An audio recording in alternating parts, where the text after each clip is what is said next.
Hey, Brook Scholars, welcome back to Remote Learning with me, Mr. Scott. Happy Friday. We've come to the end of another week.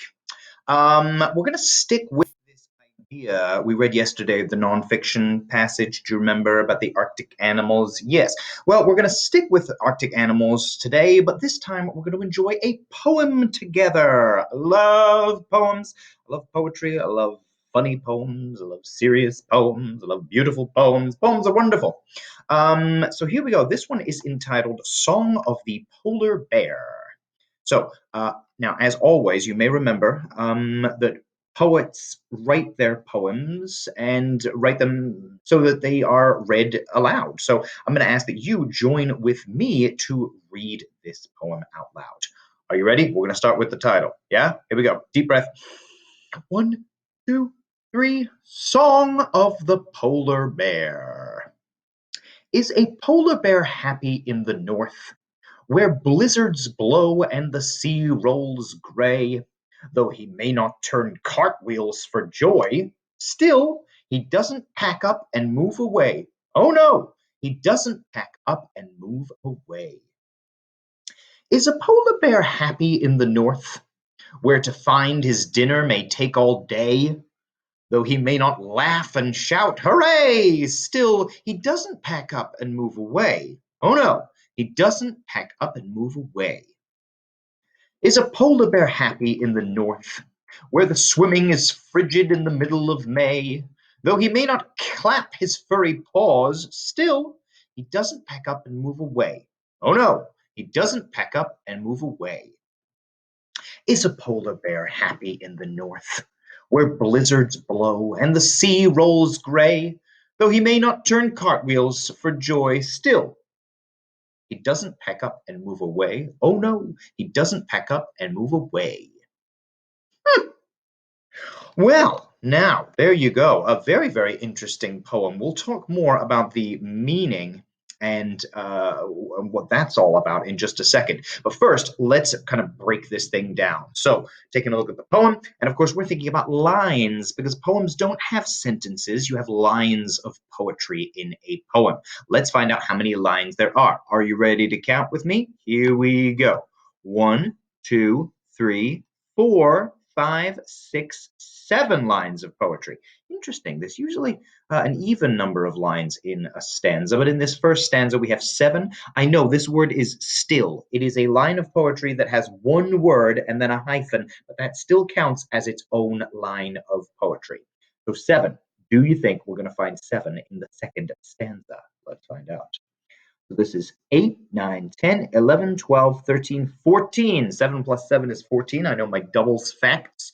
So there we have it. We've got our second stanza with another 7 lines of poem. Let's go to verse number 3, 14, 15, 16, 17, 18, 19, 20, 21. Another 7. We're up to 21. Let's keep going. 22, 23, 24, 25, 26, 27, 28. Very good. What do you think about this poem? Yeah, that's right. It's got 28 lines of poetry. It has 4 stanzas.